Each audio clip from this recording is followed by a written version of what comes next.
The panicle global school Neemuch और नगरपालिका परिषद के संयुक्त तत्वाधान में आज स्थानीय टाउन हॉल में बच्चों के पालन पोषण की कला और जीवन कौशल की शिक्षा पर एक दिवसीय सेमिनार का आयोजन किया गया, जिसमें माता पिता और छात्रों को 2 सत्रों में मुख्य वक्ता के रूप में सुश्री सलोनी प्रिया ने संबोधित किया। पहला सत्र सुबह 10 बजे से 12 बजे का था, जिसमें सलोनी प्रिया ने छात्रों को जीवन कौशल एवं आत्म प्रबंधन पर प्रेरक उद्बोधन दिया। साथ ही सीखने के अंतराल से निपटना और मुकाबला करने के बारे में बताया गया। बच्चों को समझाया गया कि अधिक प्रोत्साहित बनने और स्वयं का सर्वश्रेष्ठ संस्करण बनने के लिए क्या करना चाहिए। दोपहर को 2 से 4 बजे के दूसरे सत्र में माता पिता को बच्चे के सकारात्मक पालन पोषण के बारे में बताया गया। युवाओं के कौशल निर्माण में माता पिता की बड़ी और महत्वपूर्ण भूमिका को समझने के लिए इंटरैक्टिव सत्र चला। इस दौरान यह भी बताया गया कि बच्चों के स्वभाव में लचीलेपन की प्रवृत्ति को कैसे विकसित किया जाए। साथ ही माता पिता को बच्चों को प्रोत्साहित करने का उम्मीद तरीका भी बताया गया।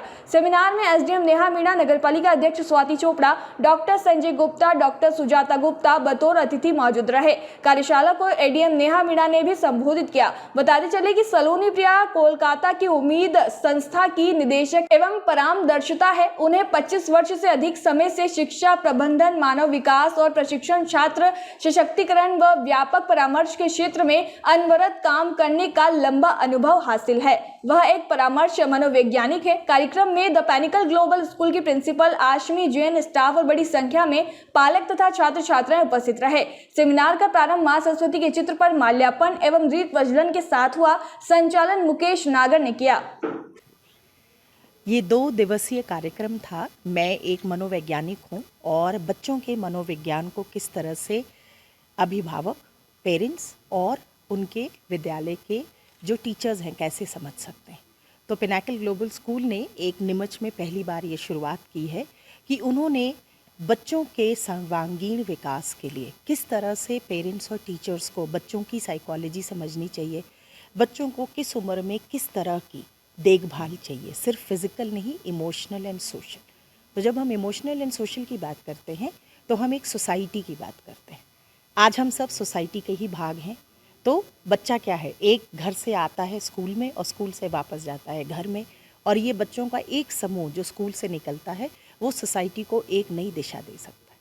तो इस पूर्णता के साथ इस कार्यक्रम के आयोजन में हमने बहुत सारी वो बातें जो आजकल की, जिसको आप कहेंगे कि रोज़मर्रा की लाइफस्टाइल चेंजेस हो गए हैं, जैसे मोबाइल फ़ोन है, हर घर में आजकल समस्या है।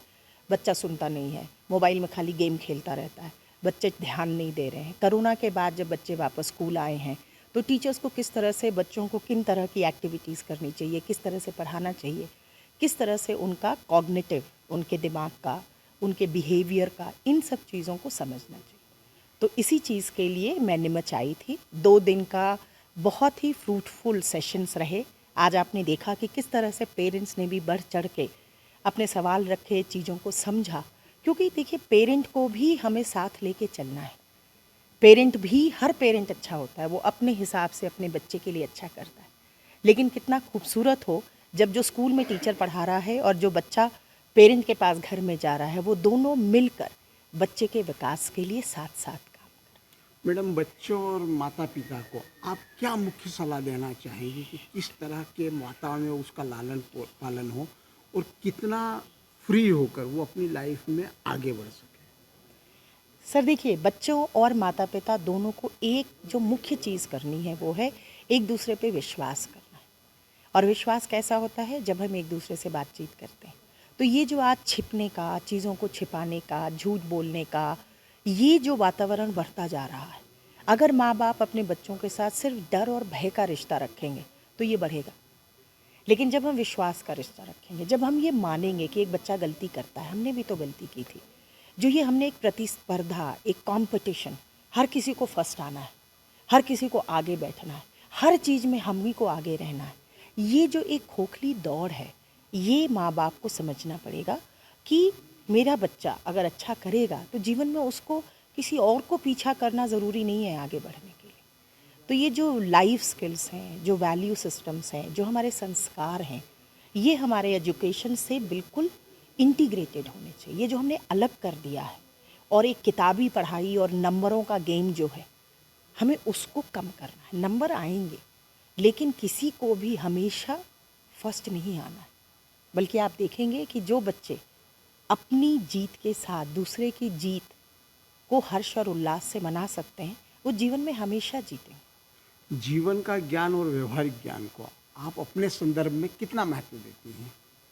जीवन का जितना भी ज्ञान है वही व्यवहार है, लेकिन जब हम उस व्यवहार से दूर हो जाते हैं और किसी भ्रांति से, किसी तरह की, जिसको कहना चाहिए ना, सामयिक चीज़ में फंसकर कुछ गलत धारणाएं बना लेते हैं, तभी व्यवहारिकता और जीवन में अंतर आता है।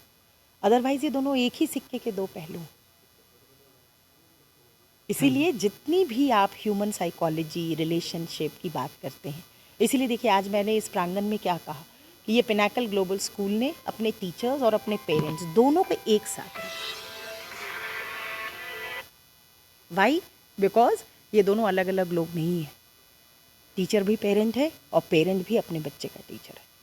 तो हमें ये मिल के जब हम काम करेंगे तो ये जो व्यवहारिकता है, क्योंकि होने क्या लगा है, जब भी हमें किसी सही चीज़ को करने के लिए थोड़ी सी मेहनत करनी होती है, हम उसको नाम देते हैं ये एक्चुअली प्रैक्टिकल नहीं। सच बात तो ये है, प्रैक्टिकल इसलिए नहीं लगता है क्योंकि हम गलत चीज़ के आदी हो गए। नीमच से अब्दुल अली ईरानी के साथ पवन राशिंदे की ये रिपोर्ट।